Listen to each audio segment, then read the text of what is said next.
The Trump kids, Don Jr., uh, Ivanka, Eric, and Donald Trump himself are finding themselves in huge, serious debt. Um, because as soon as Daddy Trump leaves office, uh, the IRS, the banks, everybody else is going to start coming after them. And I'll explain why in a second. But just to give you an idea, when the New York Times released that tax info documents article, whatever, they were talking about how much Trump owes to these places, to the IRS especially, and to Deutsche Bank. Let me just fix this camera here. And so, you know, it said that Trump is about he's about $400 million in debt, and with the IRS, there's a $79 million tax refund that he received. Tell me how many of you Trump supporters received that refund anyway yourselves. But there's a $79 million tax refund that he received. That now the IRS is now kind of putting him in audit again because they're thinking it might have been because of tax fraud that he had committed, and they're taking a look at that. And if they win their case, the battle with the IRS that they've had for the last decade with him, uh, or that he's had with the IRS, he's gonna owe them a total of $100 million. Now, Deutsche Bank normally is always in Germany. They're always doing money laundering with Russia, with everybody else. Every rich person goes to them because they do money laundering. They don't care how much they lend. They're doing corrupt dealings. Everything's fine. The problem is that Mr. Trump here decided, Donnie decided, I want to run for president. The biggest problem is that put Deutsche Bank in the spotlight to where uh, Robert Mueller, congressional investigators, New York, they're all investigating, and possibly the federal government. Letitia James, of course, New York, the Manhattan District attorney, he's uh, um, he's investigating. Everybody's investigating pretty much the president right now, pretty much. And so essentially, what's happening is Deutsche Bank has now been subpoenaed for records multiple times, and they have somehow kind of followed up and worked with them and cooperated with the investigations. Other times they haven't. But what they don't want is for the investigators to come and, figure out what else they're doing. So like, I don't want to do that, man. Hell no. Right? So now,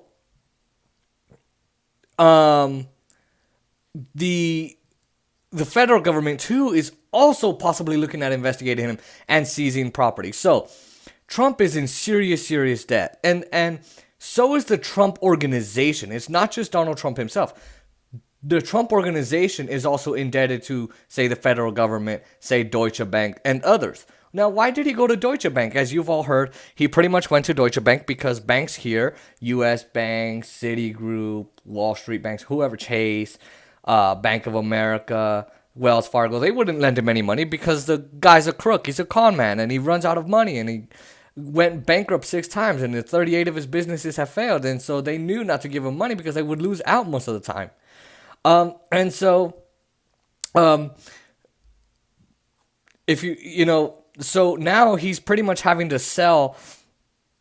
Well, he's pretty much having to do a couple things. A, he's either gonna have to pay out the money, or B, he's gonna have to sell. I'm gonna tell you, he does not have that money.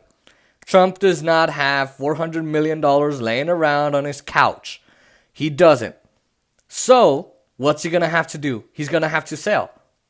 These banks understand that when they lend to different corporations, these corporations are going to pick up debt no matter what.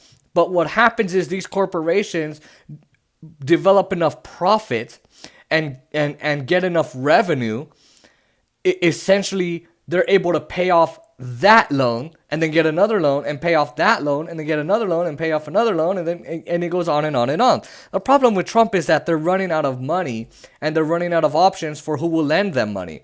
So I'll go back to my options. What can he do? A, pay it off, or B, sell them. I think he's going to sell. And here's the proof that I'm right. New York, skyscraper, and one in San Francisco, and The DC hotel that used to be that old post office that's right by the White House that Trump has laundered money to and had congressional operatives and staffers and members and William Barr and everybody else, foreign dignitaries stay at to give him money. Well, guess what? That's also on sale. All of them are on sale. Why? Because banks understand that, okay, well, he owes us $400 million. Well, obviously these properties, because of his name, are worth 400 billion. Oh, 400 billion, y'all right. $400 million. It's better for them to seize these properties than to have to ask Trump, please, pay us back. Please, please, please. Trump doesn't have the money to pay him back. Therefore, they're going to seize these properties. And Trump does not want to make it look like he's stubborn. He won't sell. So obviously, they're going to have to seize and they're going to have to go in. He doesn't want that to happen. So guess what he's doing? He's selling all those properties because he knows that'll add up to that $400 million because he doesn't need the banks coming after his ass any other way. Trump's facing a lot of investigations after he leaves office. I know Trump supporters are going to cry. Boo-hoo. Take it. Suck it. Who cares? He's just going to be a regular citizen. There's no power of the presidency anymore. He doesn't have the Justice Department and William Barr, his lapdog, at his disposal to say, hey, go ahead and try and blow off these investigations. Throw them off a little bit. He doesn't have that anymore. That's over. And his legal team sucks anyway. So what's going to happen? It's going to be Trump and the banks fighting, New York investigators deciding, what they're going to do to him. And the banks are either going to seize his properties because they need to pay off that debt and then they can then take his name off of it, which would be glorious. Or Trump's just going to sell them because he knows he needs to pay it off. And, he doesn't want to have to deal with the banks. But either way, Trump is deeply in debt. And it's a glorious thing to see.